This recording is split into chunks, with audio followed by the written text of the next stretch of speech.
Hello and welcome to Men After God, a show where men talk to men about being men. Men After God is a show produced weekly by the followers and hosted by Darius J. Without any further ado, let's get to the show. Hello and welcome back to Men After God. I'm Darius, and today I'm here with Bob Pratt. All right. Thank you for being here, Bob. So, first thing, what does manhood mean to you in the biblical sense? Well, the biblical sense hopefully ties in a little bit with the worldly sense. Biblically, man is the head of the household. Um, and Adam, he was the first one God created. There is a special place there. Um, when I look forward into heaven, for instance, the sex of a person doesn't really matter. Mm-hmm. So that makes it kind of an odd thing.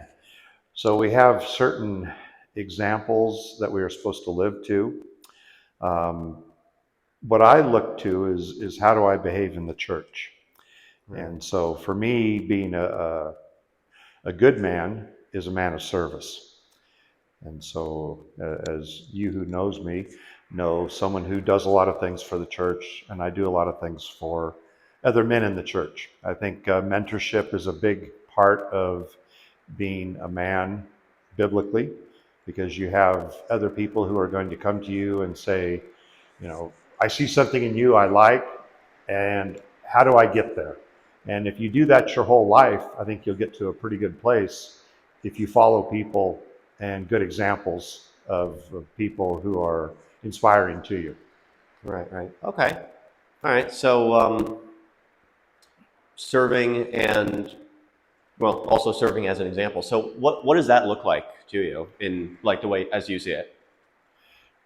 So I like to reflect on things a lot. I think the best thing to do, awareness is the first key towards growth. Mm-hmm. And so if you're critical of yourself, you don't want to be overly critical, because you don't want to go to that place that is just very negative. You want to look at it in a positive way, but being critical in a positive way towards improvement and growth.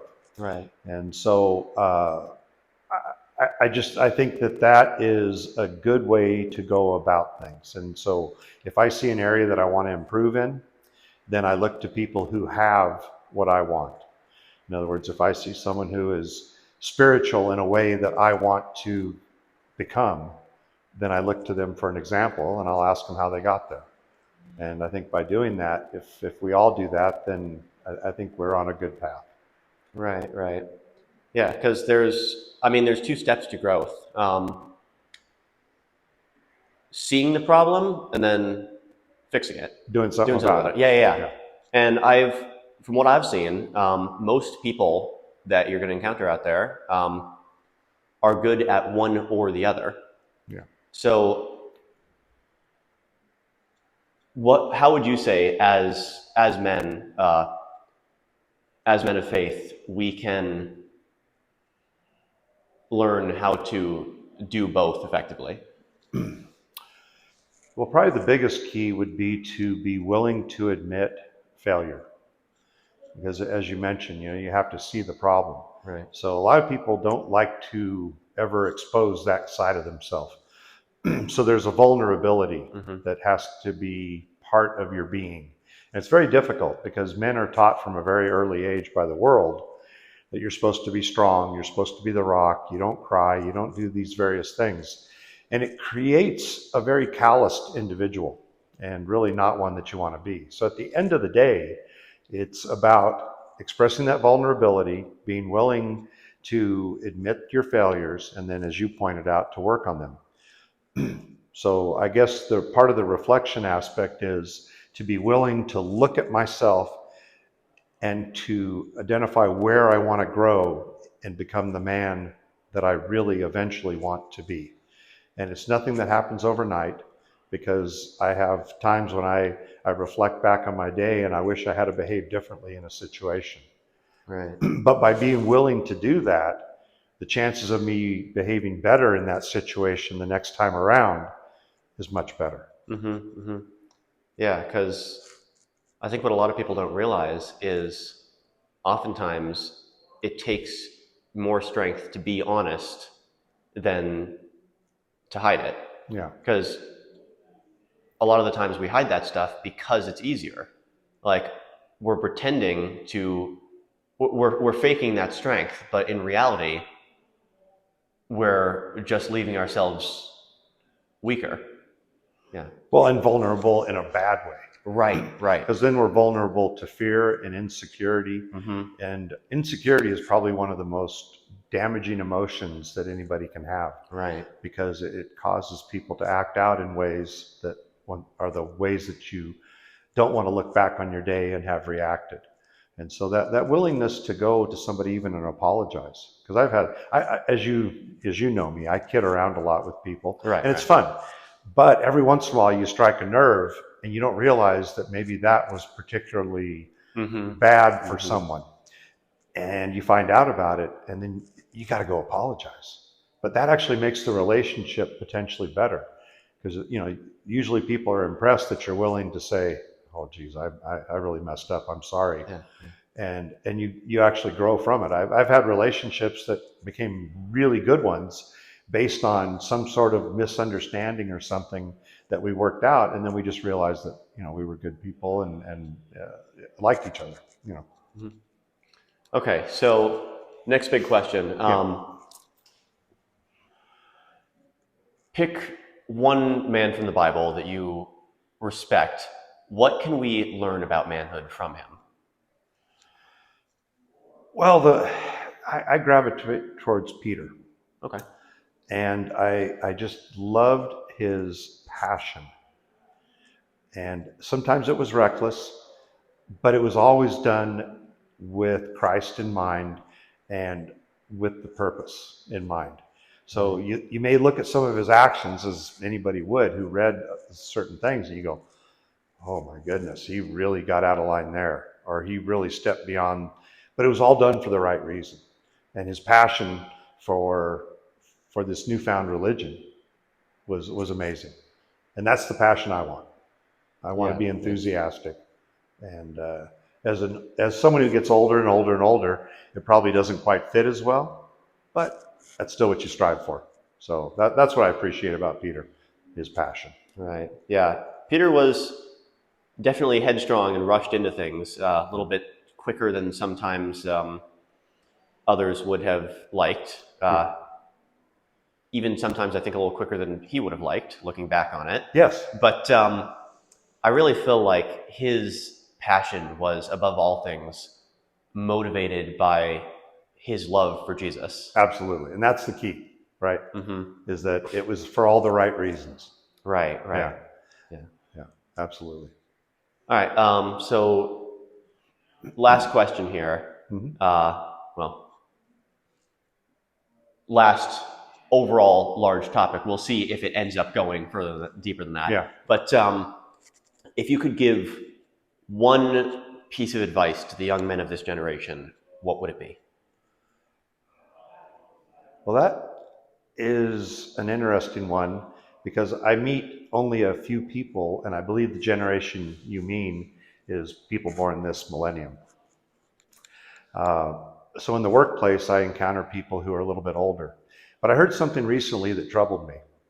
And they say that the so-called, is it the Generation Z? Is that, what are they called? Yeah. That they only are willing to talk to 25% of their coworkers over 50 years of age. And that was heartbreaking to me, because one of the things I'm doing right now, after I retired fairly young, is I went back as a consultant to an aerospace corporation here in town. And my job there is to improve that company. That's all they want me to do. So I come in and I get to do big picture items. I get to look at things, processes, and ways of designing the space flight hardware, that sort of thing, that I can offer improvement on. But one of those big things I'm trying to do is to mentor the younger guys, so that all this knowledge I've gained over 40 years in the aerospace industry doesn't just fall by the wayside.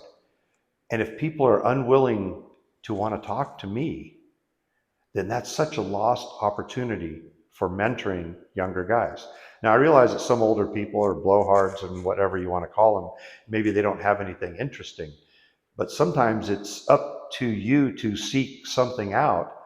You never know what door it's going to open or what knowledge you might gain from somebody who's got a little bit more experience. Right, because you were talking about, you mentioned earlier seeking out other men who can be an example to you. Right.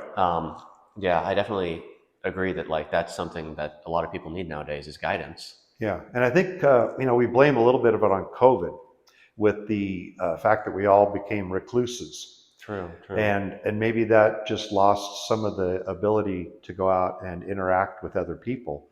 But it's something that definitely younger generations should go out of their way to do, because you'd be surprised at how many doors it can open up.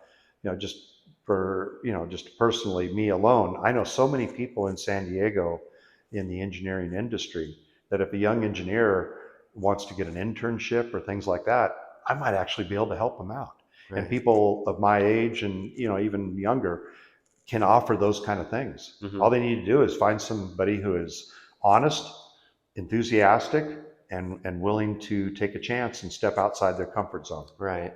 So that's probably the biggest thing. Yeah.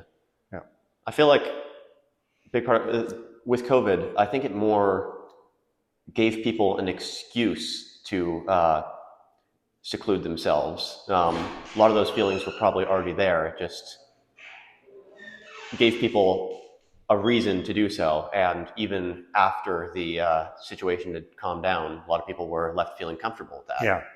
Well, so there's an issue of comfort zone. And people see me as this very gregarious, outgoing individual. The truth is I'm an only child, and I'm naturally an introvert, which everybody I tell that to looks at me like I'm from another planet who knows me, because people don't see that. It's real easy just to crawl back into that shell and just to be that natural introvert, not interact. You're not putting yourself out there. No one's going to judge you, those sort of things. But that comfort zone is actually stifling. It's almost like a prison.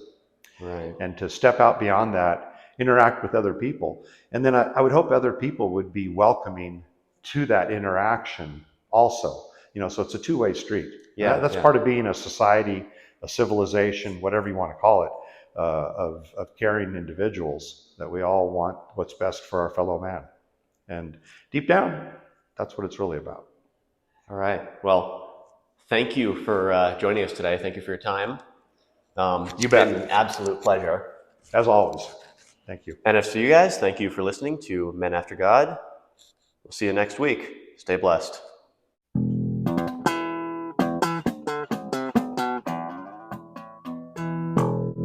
Thank you for listening to Men After God. If you're listening on Spotify, you can find us on YouTube as The Followers Fight by Faith. If you're watching on YouTube, go find us on Spotify. God bless. See you next week.